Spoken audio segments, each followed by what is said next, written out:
and welcome to Classics Confidential. Today I'm talking with Professor Andrew L. Simpson, composer and pianist based at the School of Music of the Catholic University of America in Washington, D.C.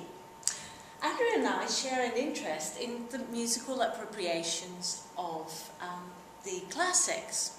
Andrew has actually created a modern opera based on Aeschylus's Oresteia trilogy.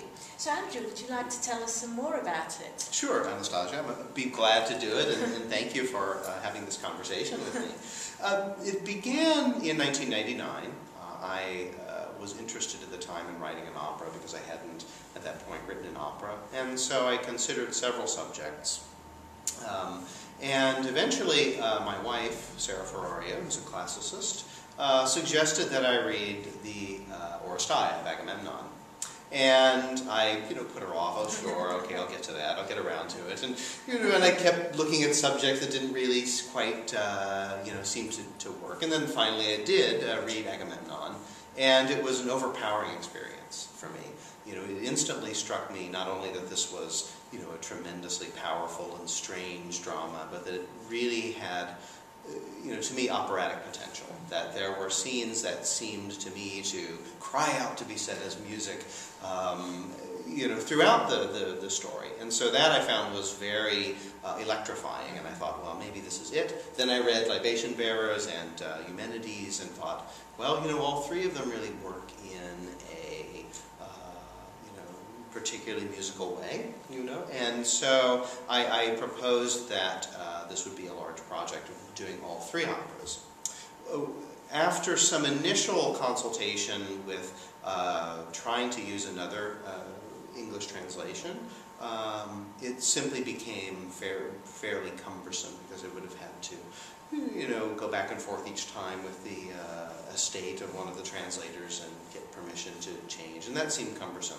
At which point Sarah offered to do the libretto herself as to translate it from the Greek into English. So this was perfect, and so I said, great, let's do that. And then the project had an unusual twist from the beginning in that it did have it was really designed to ask a question. And my impression on reading these plays was that I felt that even as they existed, in the form they existed, that they could make viable contemporary opera. Without undue adaptation, would it be possible to make these works structured as they were, as the text that's come down to us is structured? Could they be viable contemporary operas? That was the question. And that was the sort of thesis or hypothesis that we're set out to explore in this project. Could the texts as they're structured work as contemporary operas? So that was the sort of the goal of the Oresteia project, as it came to be called. And so we set about working on it. And our usual process was that I would read the English translation of the libretto, and then I would select passages that I thought would work. And then Sarah would translate those. Now, clearly we couldn't set every line of the things unless you wanted an 18-hour experience, which we didn't. And I also wanted them to be one-act operas, each of them. So, of course we had to do tremendous cuts. But what we tried to do, to try to remain faithful to the structure and explore the structure as it's come down to us, was to even make cuts proportional. So if one section was roughly twice the length of the following section, we would try to keep those proportions intact as well. So it really became a matter of trying to create a modern version of an ancient text, which was pared down, but still had all the events were kept, all the characters were kept, the order of events was preserved, but the language, of course, was modern English. And on that point, we went back and forth a lot, because I'm looking at it as a composer, looking for good vowels, such as ah and o, good open vowels are better to sing than the short I and the e vowels, looking for words that aren't too long, looking for, avoid clusters of consonants. And so it became a back and forth process that sometimes I would want an extra line, a word or two in the Greek, but she said it's not there. So we really were, in that sense, limited, but I think productively limited in, choosing only words and sentiments and ideas which were from Aeschylus, and then seeing how they worked. So, we had no intention to try to reproduce an ancient performance. We don't, after all, really know, Yes, how indeed. tragedy, worked in performance. We weren't trying to reproduce an ancient performance. My music wasn't in any way trying to reproduce ancient music, but it really was essentially a contemporary opera, fully modern language, both musical and textual, but set in Greek antiquity. So then, the Agamemnon was done first. We premiered a chamber version of the opera with a small instrumental ensemble at Catholic University in the spring of 2000. And then I lived in Greece for 2001 and 2002 with Sarah at the American School of Classical Studies, during which time I created a full orchestral version of Agamemnon because the university had committed to doing a main stage production in 2003. So I had a large symphony orchestra at my disposal, and so that occupied most of that year, and I began work on the second opera. So in April of 2003, we premiered the orchestral version, fully staged production with a chorus, and I'll come back to the chorus in a moment. Oh, yes. Full orchestra, cast, sets, costumes. We even had super titles above the stage projected. We had a chorus of dancers, a group of dancers that joined us for some of the choral parts. A wonderful, wonderful group located in D.C. with Mia Hisaka, the choreographer. So all of that was put together, and then in putting together the chorus, this was one place in which I thought that I would depart slightly from the ancient model. Because in the Agamemnon, as you know, it's only a male chorus. But a couple of things influenced my decision to make it an SATB chorus, men and women together. First of all, I wanted the full dynamic and range that a mixed chorus could give me. I felt it was more compatible with my musical language, and I felt it would make a more powerful impact dramatically. And secondly, there's a practical aspect. Certainly at the university level, it's difficult to find enough tenors and basses, period, let alone enough to put together a decent chorus that could be heard over a full orchestra. So practicality came into play as well, that I'm working with the resources I have, and indeed, and musicians know, it's much easier to assemble a women's chorus than a men's chorus.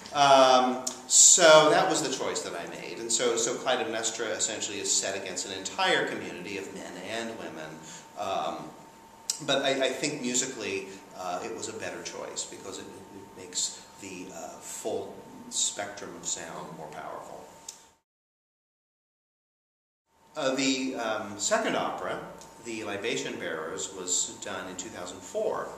This one was done as a semi-staged version, again at Catholic, and we again used a multimedia element. In this case, it was film. My brother-in-law is a filmmaker, and he shot several black and white silent film sequences to be projected during certain parts of the action, during some of the choruses, etc. And so then those were projected on top of the music as it was playing, and the chorus was singing. This was a women's chorus this time. We had a group named Sibylla, a pre-existing chorus that came in and joined our singers. And there's an irony in this, Anastasia, because later, a couple of years later, I became involved in silent film accompaniment, but not at this time. So in 2004, this was, me, doing music to silent films, or rather, the reverse. The music was already written, and the films were made to kind of accompany the music. So we did that production as well. And the middle opera, to me, seems like a kind of an intermezzo or a nocturne. It's much of it is more subdued in tone and more intimate than the first one, because Agamemnon is very much a grand opera. It's 90 minutes, and it's large scale with big strokes and very powerful sections. There are certainly powerful moments in the Libation Bearers as well, such as when Clytemnestra is killed, but on the whole, it's more intimate, and we wanted to draw on that. I wanted to use a more intimate side of it. And I drew on various sources. I discovered a Greek lament, an actual Greek lament that had been recorded at a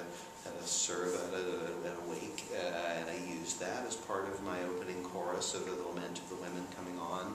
I also used some blues at one point when the nurse sings about taking care of babies, i.e. Orestes is a baby, and so I use a kind of slow-moving blues for that. You know, styles that seem to work for the moment, dramatic moment. Again, not trying to evoke ancient music.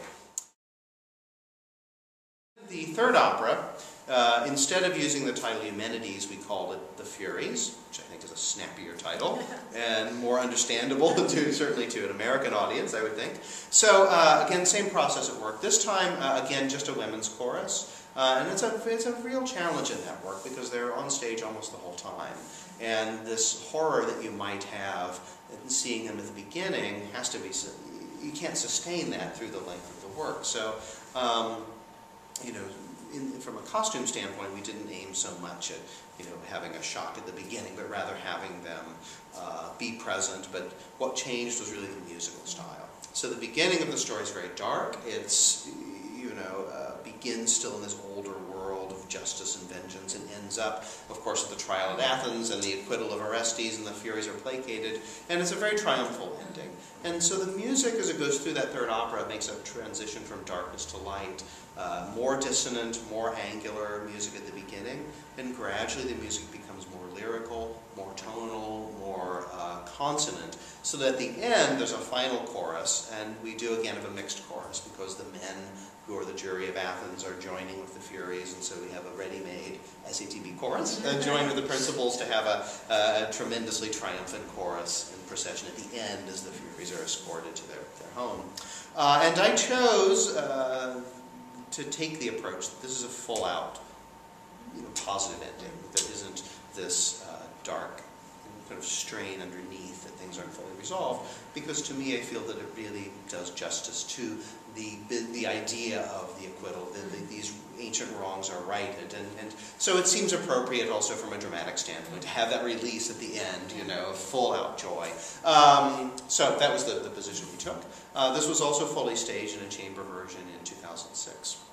So those three operas put together are about, you know, about 3 hours of music. So it's a long single evening, but that's an eventual goal, would be to have the works done in that context. But they could also be done as concert versions. I think that, you know, Agamemnon in particular would work very well as an oratorio, also, you know, in concert version.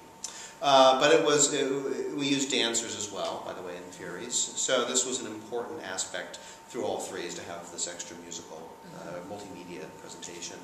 And you know, we found at the end that you know, we felt that they did hold the stage, and we felt that, you know, by kind of sitting on the shoulders of Aeschylus and letting him you know, take control in a sense, we were able to ride on that. You know, all of the structural problems are solved, the entrances and the exits have already been worked out, you know, and the pacing, we think we were able to make work well. You know, we really, you know, tried very hard to keep the structure, as I said, and, you know, I think we felt good about it. Now, all three operas have been recorded, and they're available on our website with the Oresteia project. I can give you that information. But you can view these operas in streaming audio and video in production, and I also have audio files of clips from each of the operas on my own website, andrewesimpson.com. Fantastic. Just my plug. You know, classics has been a big part of my own creative work, and increasingly part of my performing work and the academic work I'm doing. Excellent. Well, thank you very much for taking the time to speak to Classics Confidential. My pleasure. Thank you very much, Anastasia. You're welcome.